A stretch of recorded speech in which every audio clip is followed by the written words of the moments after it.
성경 말씀 시편 71편입니다. 시편 71편 봉독은 14절까지만 봉독합니다.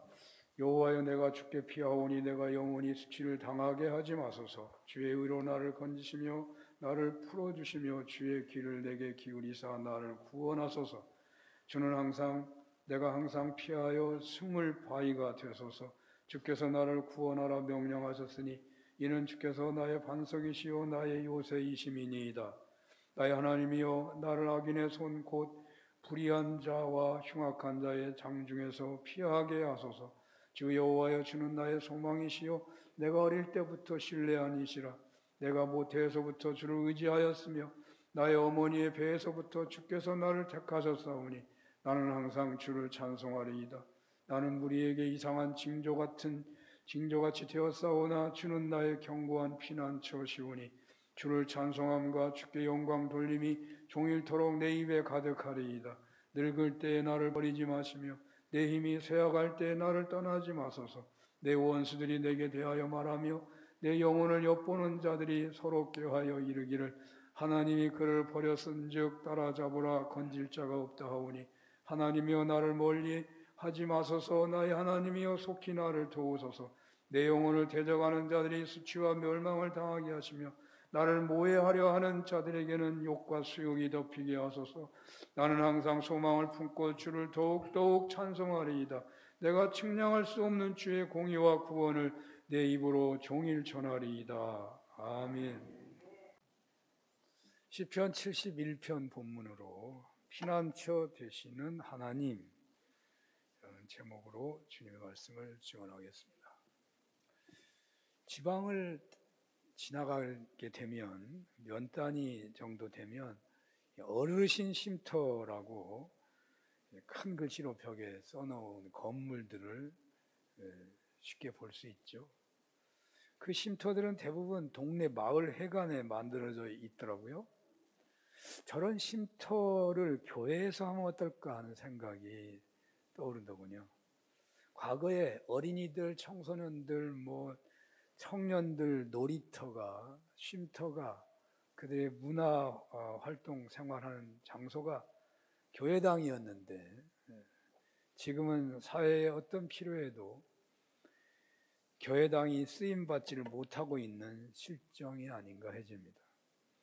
교회가 믿음이 연약해서 꼭 그런 것만도 아닌 것 같고요. 부족한 면도 있겠죠.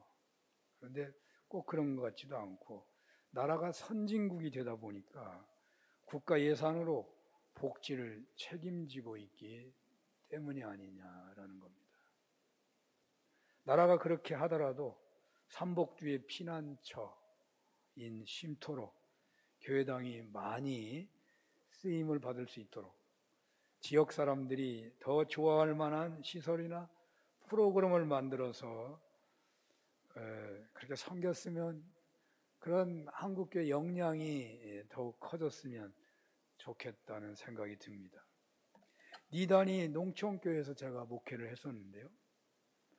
교회에서 연세가 많으신 어르신들을 교회만 오고 가는 것 정도 가지고는 위험한 일도 많고 집에서 일주일 내내 혼자 있으면 얼마나 따분하고 힘들까 해서 좀 섬겨보려고 했는데 성과는 얻지 못했어요.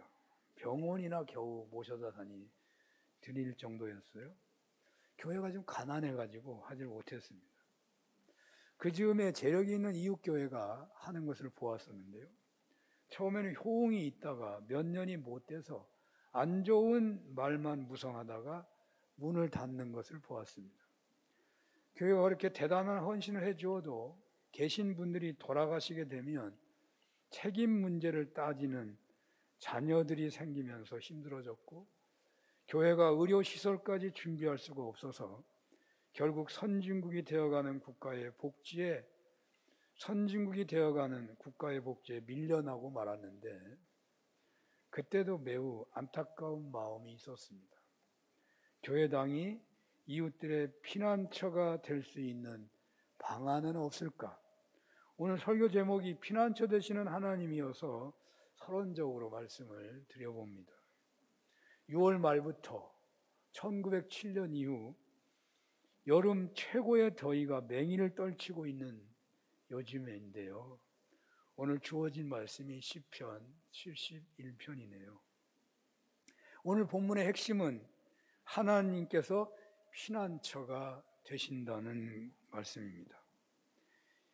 시편 시인은 인생의 황혼기가 되어서 지난 날을 돌아보니 하나님은 언제고 피난처가 되어주셨다. 노년에 아들이 반란을 해서 큰 시련을 겪고 있는 이 다윗이 이 시를 쓰고 있다고 봅니다. 노년에도 하나님은 나의 피난처다. 다윗은 나이가 먹어서 겪게 된 그 반란 사건에 크게 아마 절망했을 것입니다. 많은 사람들이 다윗에게 등을 돌리고 저주까지 해댔습니다. 대표적인 인물인 시므이는 다윗과 그를 따르는 신복들을 향하여 돌을 던지며 모욕하고 다윗이 그의 죄로 인해서 하나님의 보응을 받는다고 저주하며 비방했습니다. 사울 왕이 말년에 하나님께 버림받고 비참한 최후를 맞이했던 것처럼 다윗에게 그렇게 될 것이라고 저주하고 비방했습니다. 쫓기고 있고 전세도 불리하고 비방과 저주 소리가 커지고 있고 나이는 먹어 힘은 없고 아마 그런 상황에서 다윗이 오늘 본문의 시를 아마 목 놓아 부르지 않았나, 외치지 않았나 해집니다. 본문 17절, 18절 한번 볼까요? 하나님이여 나를 어려서부터 교훈하셨으므로 내가 지금까지 주의 기이한 일들을 전하였나이다. 하나님이여 내가 늙어 백발이 될 때에도 나를 버리지 마시며 내가 주의 힘을 후대에 전하고 주의 능력을 장래 모든 사람에게 전하기까지 나를 버리지 마소서. 이런 현실을 더욱 드러내는 구절이 본문에 또 있습니다. 9절에서 13절인데요. 늙을 때에 나를 버리지 마시며 내 힘이 쇠약할 때에 나를 떠나지 마소서. 내 원수들이 내게 대하여 말하며 내 영혼을 엿보는 자들이 서로 꾀하여 이르기를 하나님이 그를 버렸은즉 따라잡으라. 건질 자가 없다 하오니 하나님이여 나를 멀리하지 마소서. 나의 하나님이여 속히 나를 도우소서. 내 영혼을 대적하는 자들이 수치와 멸망을 당하게 하시며 나를 모해하려 하는 자들에게는 욕과 수욕이 덮이게 하소서. 노년의 다윗이 이렇게 부르짖게 된 것은 그동안 수많은 위기 속에서 건짐을 받았던 그 구원의 체험이 기초가 되고 있는 겁니다. 태어나서 기름 부음을 받을 때까지 목동의 시절에도 맹수와 싸우는 중에 건짐받은 체험이 있잖아요. 골리앗을 넘어뜨리고 최고의 장수가 되었을 때까지의 수많은 위기, 사울왕에게 계속하여 쫓겨다니면서 겪었던 위험들, 왕이 된 이후에도 수많은 전쟁에서 생명을 잃을 뻔한 경우가 많았을 것입니다.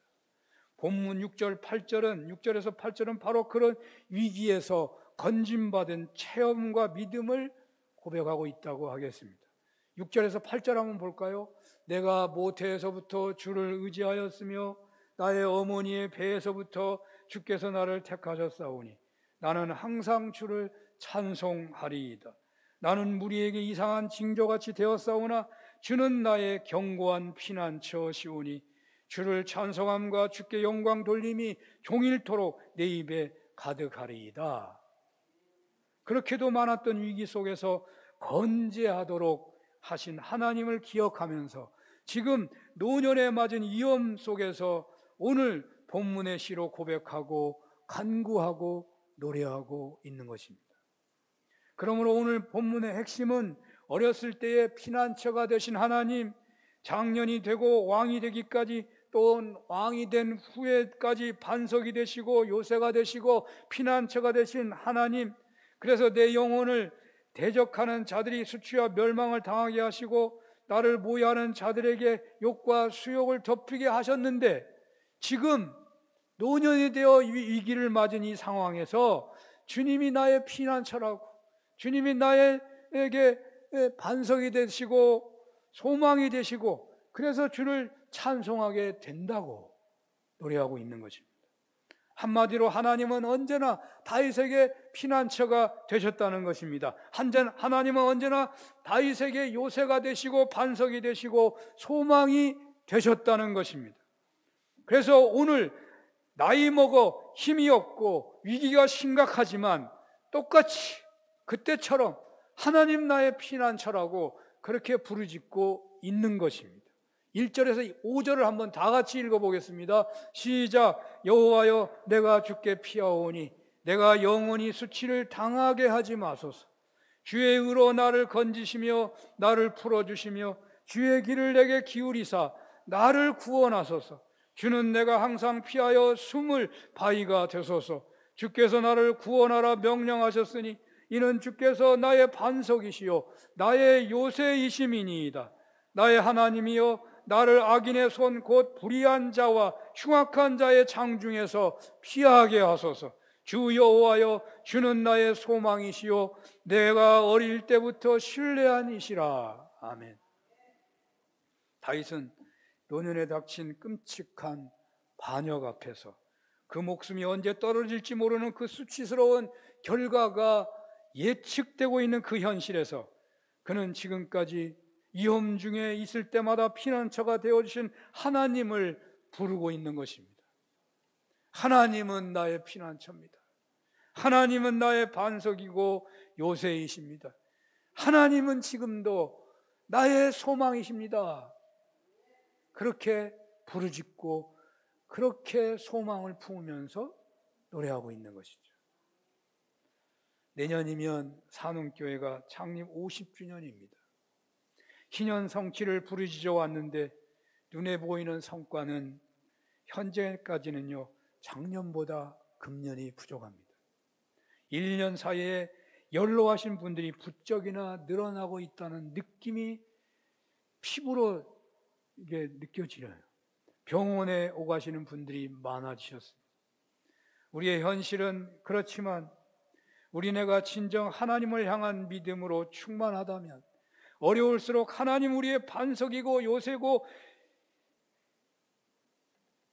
피난처라고 고백하면서 하나님의 도우심을 믿으며 더욱 소망 중에 충성한다면 정말 시인의 간증이 우리의 간증이 되지 않겠습니까? 사랑하는 여러분, 눈에 보이는 여러분들의 피난처는 과연 어디이십니까?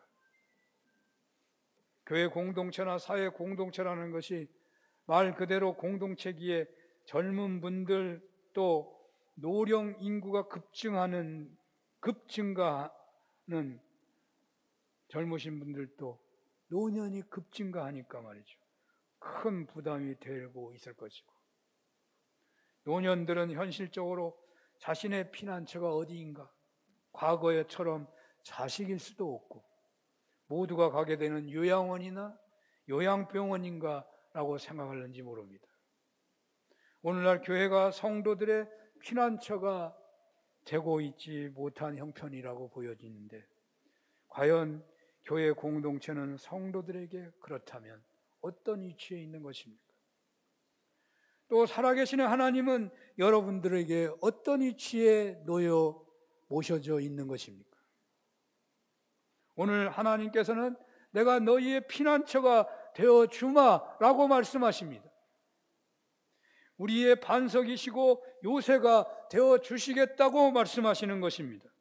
이 말씀이 진정 은혜가 되시기를 바랍니다.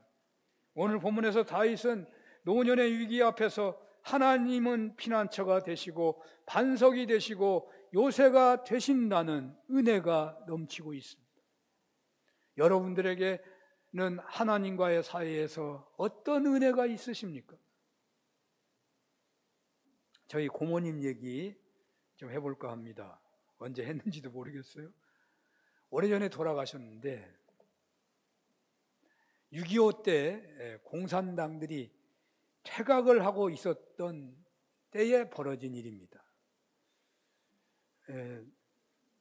공산당들에게 반동으로 몰린 사람들을 온 동네 사람 다 모아놓고 처형하고 있을 때였습니다. 이 퇴각하던 공산당들이 반동으로 몰린 주민들을 처형하는데, 사람들 다 모아놓고 처형하는데 자기의 총으로 처형하는 게 아니에요. 자기들의 칼로 찔러 처형하는 게 아니에요. 그 동네 사람들로 하여금 삽이나 곡괭이로 직접 쳐서 죽이는 방법을 취하는 거예요. 여러분 안 믿어질지 모르겠어요. 뭐 저는 믿어요. 저희 고모님이 직접 얘기하는 거라. 수도 없이 얘기를 해서 생생하게 기억이 돼요. 근데 남자들만 하는 게 아니고 여자들도, 젊은 여자들은 다 세워놨답니다.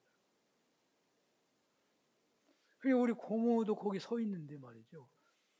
한 사람 한 사람 나가서 사람 죽이고 나가는 거예요. 근데 이 순서가 다가오네. 우리 고모 순서가 다가오는 바로 앞에까지 왔어. 어떻게 도망갈 수도 없고, 도망가다 다시 잡혀갖고 온 거예요. 투도로 맞고. 믿음이 조금 있을 만한 할 때인데 그냥 계속 기도하지 뭐 어떻게 할 수가 없죠. 앞에까지 왔는데 이제. 그때 그런 생각이 나는 거예요. 하나님 앞에. 하나님, 총소리가 나면 좋겠습니다. 하나님. 그렇게 하는 순간에 그냥 빵빵 총소리가 나더래요. 총소리가 산에서 들리니까 갑자기 인민군들이 그냥 그 모든 것을 중단하고 그냥 그 총소리 나는 데로 가버리더래요.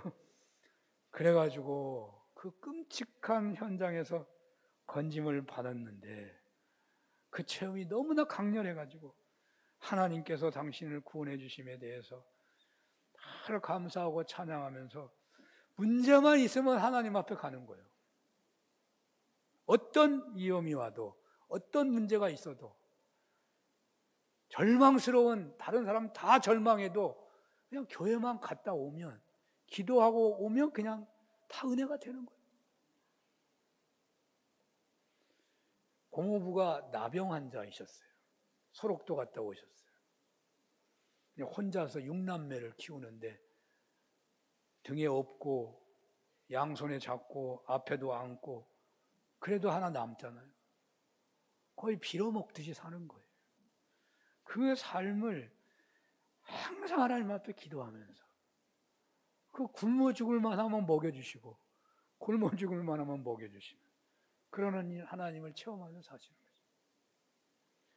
이제 소록도에서 나와가지고 음성환자촌에 들어오셨는데 고모는 원래 이제 건강한 사람이고 고모부가 나환자였으니까 그냥 같이 살아야 되잖아요. 음성 나환자촌에 사는데 고모가 학교 공부를 조금 하셨어요. 한문도 좀 하시고 그러니까 동네에서 그 음성 나환자촌에서 정상인과 문제가 발생하면 언제나 나서서 그 문제를 해결하는데 쓰임 받는 거예요.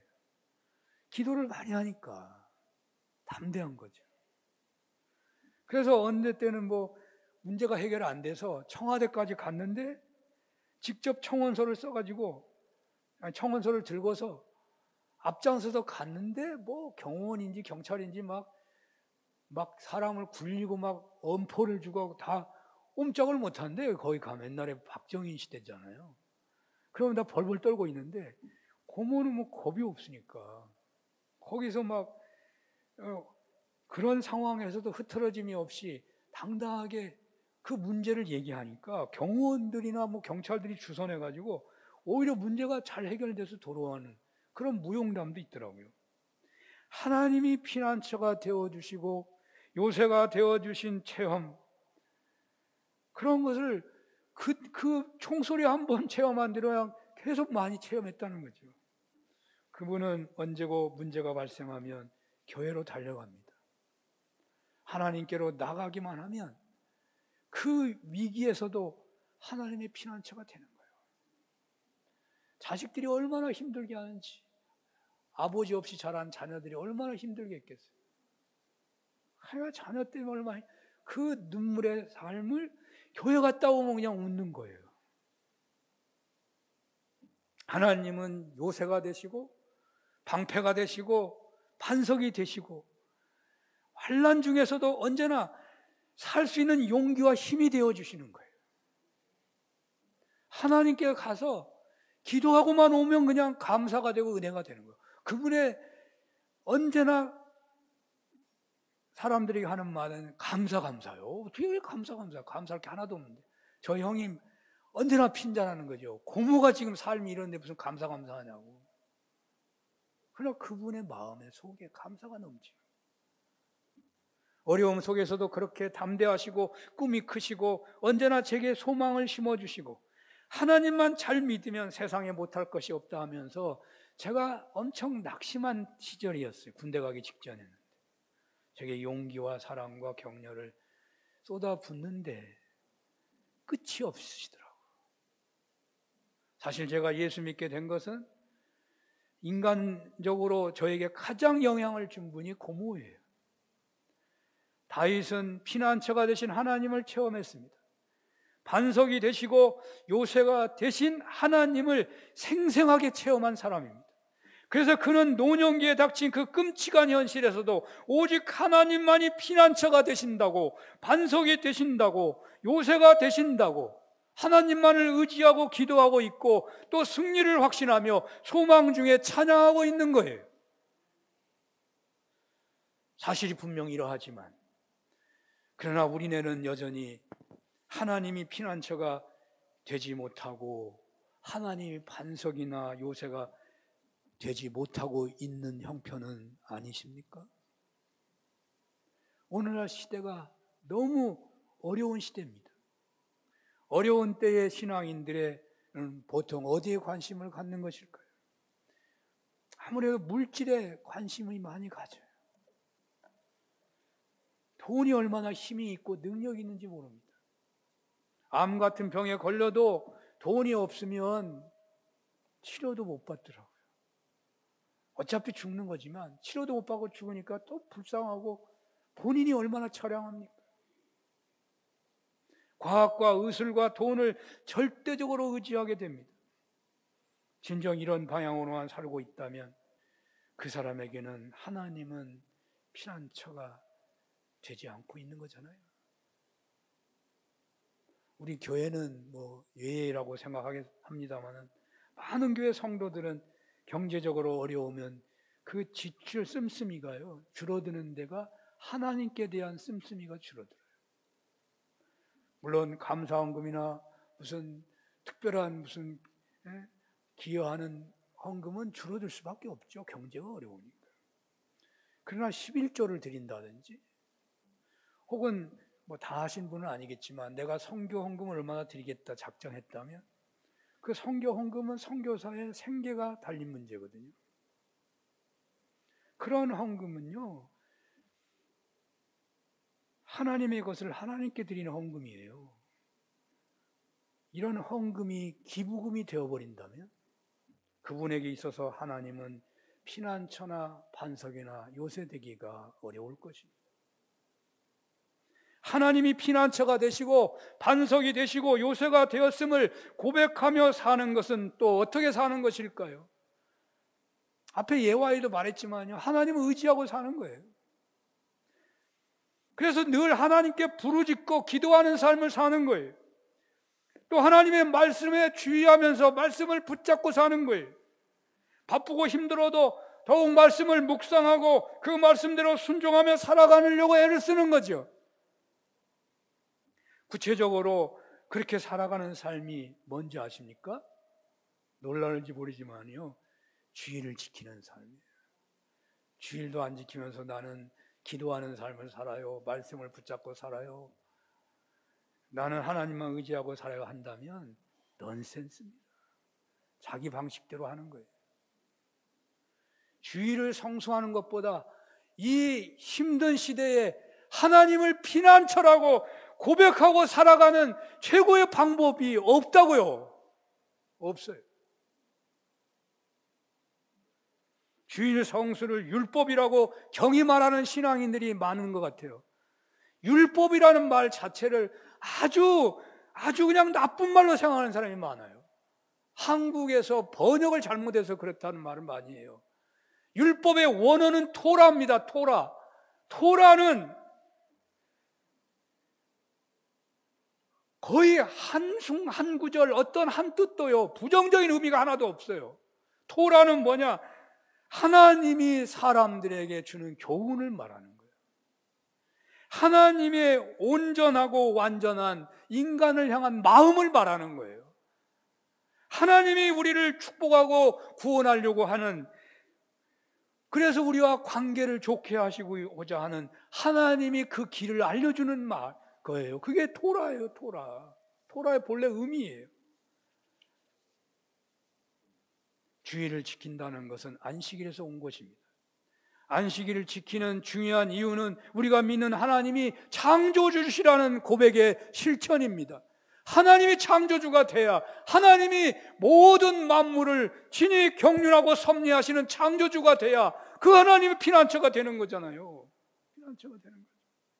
주일을 지킨다는 것은 우리가 믿는 하나님은 창조주시고 그 하나님께서 이 땅에 예수님으로 오셔서 십자가 지시고 부활하셨고 그리스도가 되셨기에 그 그리스도의 부활을 기념하면서 주일을 지키는 것입니다.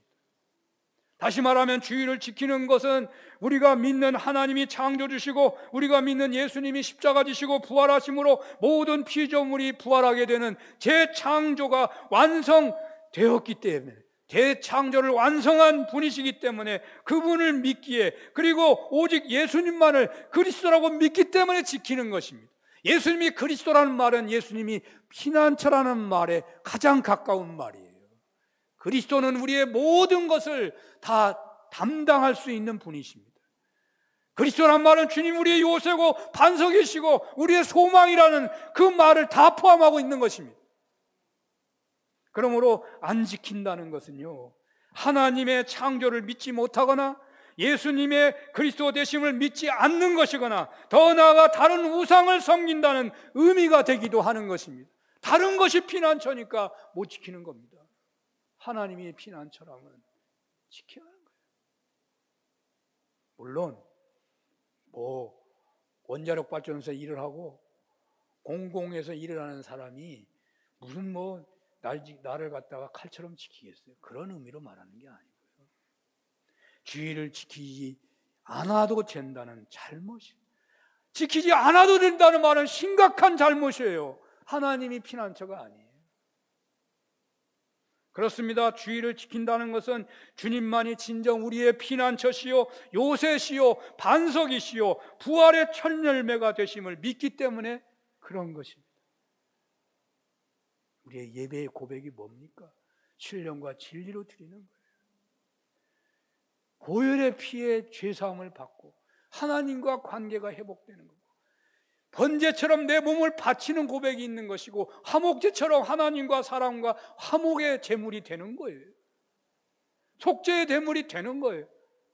나의 전부를 바치는 시간이 되는 거예요. 주님이 내 안에 거하고 내가 주님 안에 거하는 안식과 평화와 능력을 덧입는 자리인 거예요. 이렇게 주님을 의지하고 피난처 되신 하나님을 믿고 순종하며 살게 되면 반드시 수치를 당하는 실패를 막아주시고 위험한 현실에서 보호하시고 그 위기를 넘어서서 승리하게 해주신다는 것입니다. 노년이 되어서 힘도 없지만 승리케 하시는 하나님의 능력을 후대의 모든 사람들에게 전하도록 은혜를 베풀어 달라고 다윗이 외치고 있는데, 시편의 시인의 은혜가 여러분들에게 있으시기를 축원합니다. 오늘 본문에서 하나님께서 피난처가 되시고 반석이 되시고 요새가 되시고 소망이 되신다고 했는데, 이것을 현실화하여 상상한다면 교회와 성도들이 피난처가 되고 반석이 되고 요새가 되고 노년에도 소망이 되는 공동체가 되어야 하겠다 하는 생각을 하게 합니다. 내년이면 사문교회는 창립 50주년을 맞이하게 됩니다만, 우리 교회가 모든 성도님들의 영혼의 피난처요 요새요 반석이 되었으면 하는 마음이 간절합니다. 특별히 노년이 되신 분들에게, 또 나그네와 같은 처지에 있는 이웃들에게 피난처요 반석이요 요새가 되고 소망이 되는 그런 공동체, 그런 교회였으면 좋겠습니다.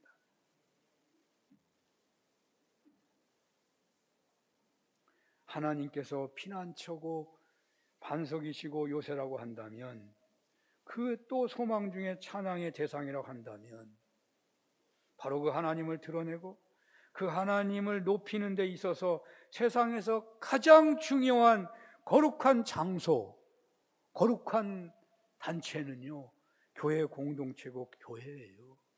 교회당이고 교회 공동체. 바로 하나님을 대신하는 상징이라고 봐야 하지 않겠어요? 교회가, 교회당이. 그렇다면 누가 어떻게 사는 교회 공동체를 피난처인 공동체로, 요새인 공동체, 반성인 공동체로, 소망 중에 찬양할 공동체로 만들어갈 수가 있겠습니까? 왜 이런 말을 해야 하는 거예요? 우리가 하나님이 피난처인 걸 체험하면, 우리 믿는 사람들이 하나님이 요새고 반석이고 환난 중에서도 우리의 소망인 것을 체험하게 된다면 그 사람이 이루는 교회당이요, 피난처가 되고 소망이 되고 반석이 되기 때문에 이런 말을 하는 거예요. 오늘 본문을 신년을 앞두고 있는 시점에서 주어진 말씀으로 봤기 때문에 비약을 해본다면, 주님께서는 우리 교회가 세상에서 피난처의 역할을, 요새와 같은 반석과 같은 역할을 바라시고 또 이웃들로 하여금 소망을 품고 살아가게 해주는 공동체가 되기를 원하신다고 볼 수 있을 것입니다. 그렇습니다. 하나님께서 노아 시대에 방주를 짓게 하신 것은 방주를 홍수 때의 피난처로 삼으셨기 때문입니다.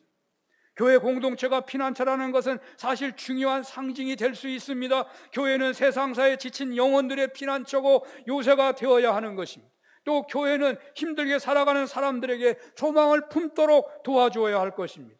누가 이런 교회를 세우겠습니까?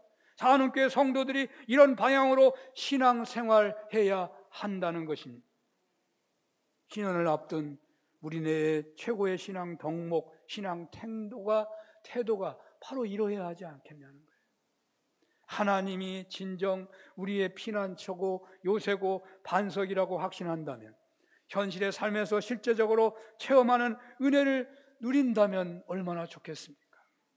시편 시인이 젊은 시절 체험한 것처럼, 그래서 노년의 위기에서도 변함없이 하나님만이 자신의 피난처고 요새고 반석이라고 하는 확신 안에서 위기의 현실에서 끝까지 하나님만을 의지하고 담대히 대처하는 중에 하나님께서 승리하게 하실 것을 믿으면서 소망 중에 찬양하고 있는 시인처럼 그렇게 살아가는 은혜가 여러분들에게 있으시기를 축원합니다.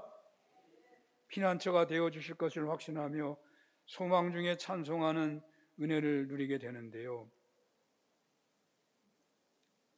여기서 한 걸음 더 들어가면 아까 말한 것처럼 우리 공동체가 실제적으로 피난처가 되고 요새가 되고 반석이 되고 소망이 됐으면 좋겠습니다.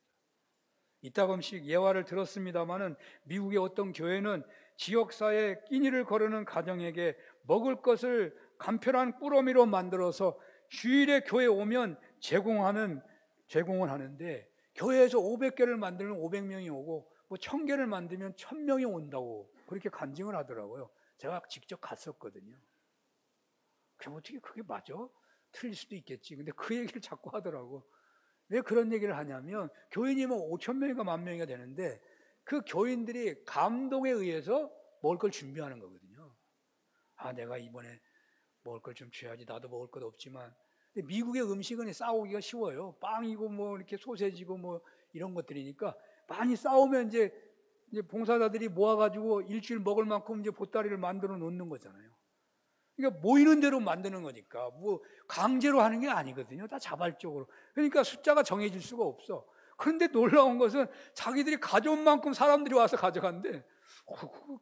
하나님이, 그분들의 고백은 그런 거지. 하나님 이렇게 하신다. 하나님. 어떤 교회는 재능 기부를 받아가지고 성도들의 필요를 채워주는 봉사를 하는 경우도 봤습니다. 산원교회가 신현성취가 되어진다면 어떤 모습으로 우리 이웃의 피난처 역할을 할 수 있을까요? 새벽에 기도하면서 묵상해 보았는데 구체적으로 무엇을 해야 될지는 잘 생각이 안 나요. 왜 그런지 아십니까? 우리나라가 복지국가가 되어 선진국이 되어서 우리가요, 먹을 것을 만약에 줍니다. 그러면 주변의 식당에서 가만히 있겠습니까? 우리가요, 나그네 쉼터가 되어줍니다. 그러면 주변에 모일 만한 카페나 쉴 만한 장소에서 난리 납니다. 우리가 무슨 무상으로 의료봉사를 해줍니까? 그러면 주변의 병원에서 아마 당장 고발을 들어가요. 우리가 무엇을 하든지 간에 다 걸리게 돼 있어요. 공짜로 가르쳐. 주변에 학원에서 가만히 있어요? 그래서 선진국이 되면요, 구제와 선교가요, 자국에서 하지 않고 해외로 나가, 해외로. 자국에서 할 수가 없어. 우리 사는 교회가 신현성치가 되어 교회 성도들과 이웃들에게 피난처 같은 교회가 된다면 어떤 모습일까? 교회 공간, 이 공간은 일주일에 한 번 쓰다마다 한 번도 몇 시간만 쓰고 말잖아요. 평일날은 거의 쓰지를 않아요. 이 공간을 대부분 이웃 사람들이 쓸 수 있도록 우리가 내놓는다면 무엇을 할 수 있을까? 앞에 똑같더라고요. 사람이 맨날 하는 거 해야지 뭐. 먹을 거 먹고 쉬고 서비스 받고. 그런데 공짜가 아니고 비싸게 받는 거예요. 정상적으로 받는 거예요. 그러니까 이렇게 한다는 게 아니고 이제 예를 들어서 정상적으로 받아. 그러나 서비스는 예수님 믿는 사람이 최고로 잘하는 거지. 전문가들만 일하고 나머지는 성도님들이 와서 일하는 거예요, 다. 옛날에 여러분 교회가 피난처인 사람들은요, 직장 갔다가 교회 옵니다. 농사 짓다가도 교회 옵니다. 어떤 일이 바쁜 일이 있어도 반드시 교회 들렸다가 집에 가요. 비가 오면요, 수로가 막혔나 바로 돌아오고, 비세가 안 했나 찾아보고, 눈이 오면 눈치로 오고요. 교회에 무슨 일만 생기면 와서 그냥 사는 거예요. 왜? 교회가 피난처니까. 그런 고백을 가진 사람이 가득하면요, 봉사자가 많아지는 거잖아요. 전문가만 쓰고 나머지는 다 봉사. 그리고 대문짝망에 붙여놓는 거예요. 모든 수익은 주위에 가난한 사람에게 전달합니다. 다 베풀고 사는 거예요. 교회와 교회당을 사랑하는 분들, 교회가 피난처가, 하나님이 피난처인 여러분들, 우리 교회가 이 사회에 피난처가 되는 교회로 세우는데 쓰임 받으시기를 축원합니다. 기도하겠습니다. 하나님은 우리의 피난처십니다. 하나님, 사는 교회가 피난처 되게 하옵소서. 예수님 이름으로 기도합니다. 아멘.